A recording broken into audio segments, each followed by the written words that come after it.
Welcome back to the Director's Garage, where today is a landmark episode.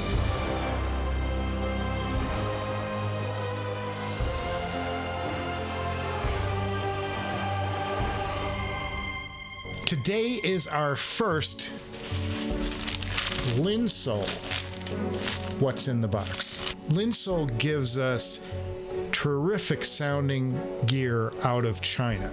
And what's great about the China market is that they have ramped up the quality so high on these headphones that it's pushing other manufacturers around the world to compete, and they're having to deliver. If they're going to charge us $4,000 for an IEM, they have to go through China. They have to get by the Chinese equation, because China is delivering such good quality headphones right now. They really have upped their game. The quality, the sound quality, all of this stuff, fantastic. So I'm super excited by what we're going to get to in today's episode. But first, I do want to thank Lillian Dang over at Linsoul for making this happen. She is a partner, she's a co-founder, and she really helped put this together quickly. I owe her a debt of thanks. So what's in this box? Well, it's not my Canon N8. That's staying here. And the truth is, I don't know. I have no idea what's in this box, and that's part of the fun of the arrangement I've made with Linsoul. They are not going to tell me anything about what they're shipping me, and that's so fun. I have no idea. They just put something in a box and sent it to America and said, have fun. Nice. Have fun and show off our headphone. Fantastic. So we're going on a journey, you and I, together. We're going to look at this box. We're going to open this box. We're going to take a look at whatever it is that's in here. I have no idea what it is. It could be a $100 headphone. It could be a $1,000 headphone. It could be a $2,500 headphone. So I have no idea what we're in for today. This could be anything. And that's just the fun. I mean, I'm excited because who knows what's going to happen? Anything could happen from this point forward, and it's totally unscripted. We have no idea. So that's the fun way that we are going to handle these manufacturer things. Is it's going to be a mystery to me, it's going to be a mystery to you, and we're going to learn about it together. This is a format that I've wanted to explore since I invented this show. This is something that has been in the works literally from like episode 3. I thought of what can I do that's different on the show, and this is one of them, is get stuff in that I have no clue what it is. And I thought about doing it a number of ways. It's just the manufacturers doing it. It makes it fun for everybody, including them. So let's get into it. Let's see what's in this box. So this is from, obviously, it's DHL package. It's from overseas. So let's cut into this and see what it is that we are getting. Are you just, I'm super excited about this. This is so cool. We have no idea what we're getting. Ow, I just stabbed myself too. That's my first Director's Garage cut. Opening this up, and we get bubble wrap. Oh, the P2. The P2. This is the Tin HiFi. This is the Tin HiFi P2. This is fantastic. This is a headphone that I've heard great things about. I don't know the price point it lands at. I'm going to guess it's going to be in the $250 range. Not really sure, but we're going to open it and we're going to see where it goes from here.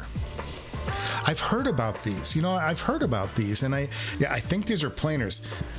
And I'm just going off of what I've heard. I don't know much about Tin HiFi. I've never listened to them. I don't know anything about them. Super excited that this becomes our first mystery. What's in the box? What an exciting thing to get in the mail. I'm trying to keep it really nice here. We've got a little problem. Just want to tie it on a sleeve. That's my lame Jimmy Stewart. I think I'm going to have to sacrifice the plastic. So sorry. It's giving me a little fight here. I think it wants to stay in its safe place. God, all the way from China. Isn't this amazing? Okay, so we've got this, and very nice. Very, very nice. Okay, we've got some copper. We've got a copper embossing right here. P2 up in the corner. This is kind of a nice setting, nice little feel to it, kind of a leatherette kind of thing. And we're going to lift this up and see what is... Oh, so how did this open? I think this is kind of a showcase box. Wow, this is beautiful. This is a nice leather case right here. Very pretty. Blue, gorgeous. And then we've got below it a card. We can see the prize just staring at me here. These things are amazing. Got the Tin HiFi, a bunch of QR codes. These are planar magnetics. There's super small print right here, and it says it's a planar magnetic. I think the way it goes is the T's are balanced armatures, and then I think the P stands for planar.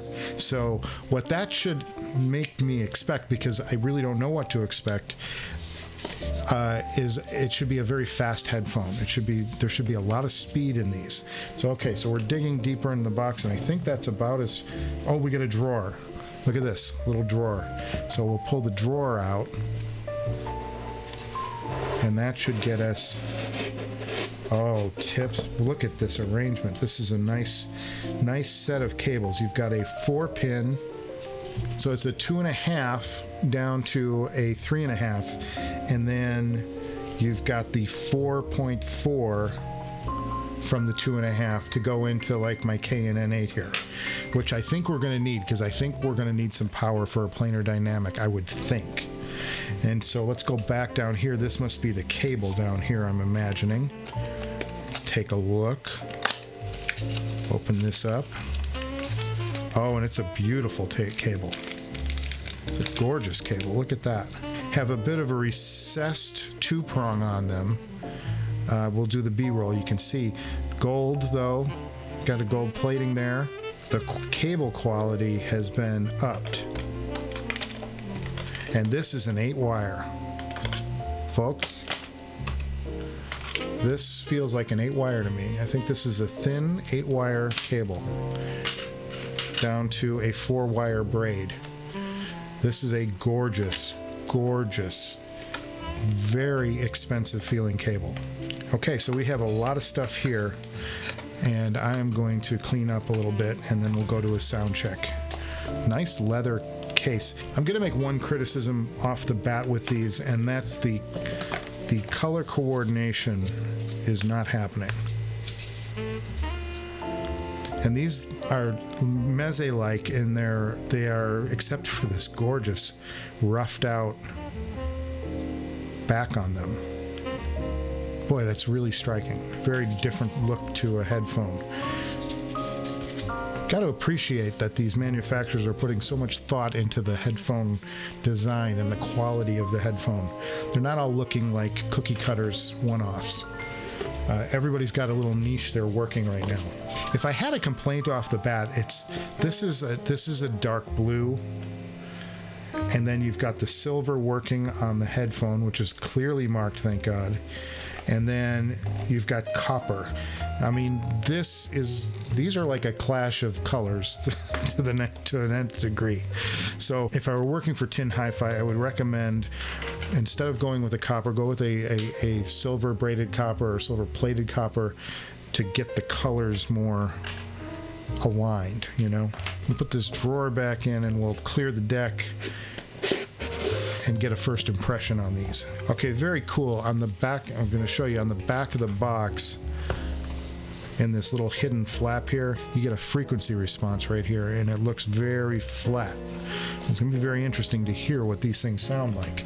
Now, one thing I appreciate is that they have clearly labeled and put a red marking on the right ear tip. I cannot stress enough how much I appreciate clearly labeled cables. Because I have to send these back, I'm not going to be so audacious as to jam their ear tips into my waxy holes. Definitely want to jump to my standbys, my regulars. These are the TENNMAK turbos, which fit my ear to a T. I recommend these on most. There goes a neighborhood. I recommend these ear tips on most headphones that I listen to because they have that compromise between good seal and comfort.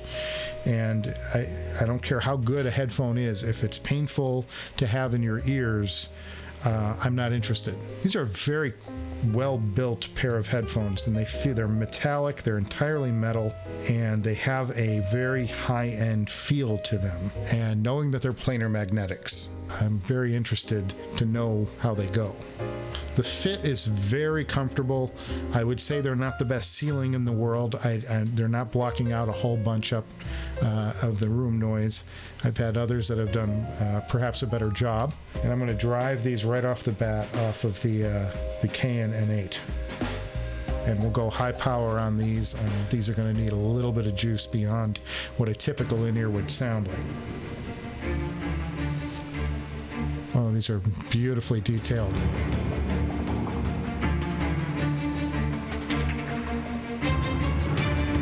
These are not a bass head headphone. They have a nice detail in the bass, but the sparkle on the top, this mid and upper mid range is special. Boy, it's a next level of detail on these. Look at where I'm at on the settings. I'm at 85, I'm way up, and I'm getting like a decent volume. That's at high gain, balanced out, high power. It says these things need some power to drive them. They sound good though. Maybe not the last name and imaging off the bat. The detail is amazing. The soundstage is nice. There's definitely more spaciousness. Got stuff coming in from far away and in close. Let's go to another track.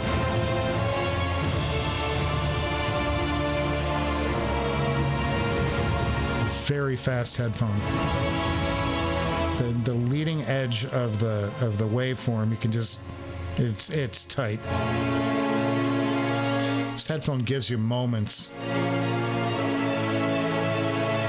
Oh. There is some slam here. That's a shocker. They're a little on the bright side now. But surprising kick in the sub bass. I did not expect that. Okay, I'm gonna stop here. What an amazing, interesting pair of headphones these are. These are more in the audiophile lane. You know, I've been playing in the, like the Mezes and the Moondrops. These fall more into the audiophile territory. This is like good detail, very precise. I'm very anxious to see what these things cost. In fact, I'm going to look it up right now. Because this is the first I know of these. I have no idea what they cost. I have no idea. Let's go to it. Tin HiFi P2, and our survey says $339. Well, from what I've heard in that $300 range, these are more audiophile than most of what I've heard in the $300 range. And what I mean by that is everything is detailed. There's a ton of detail going on here. Very fast, lots of speed, clarity, precision in everything it's doing. If I had a criticism, the imaging on these don't appear, at least initially out of the gate, to be terribly precise. However, the soundstage is much wider on these than I've heard in anything recently. This has got a very impressive soundstage.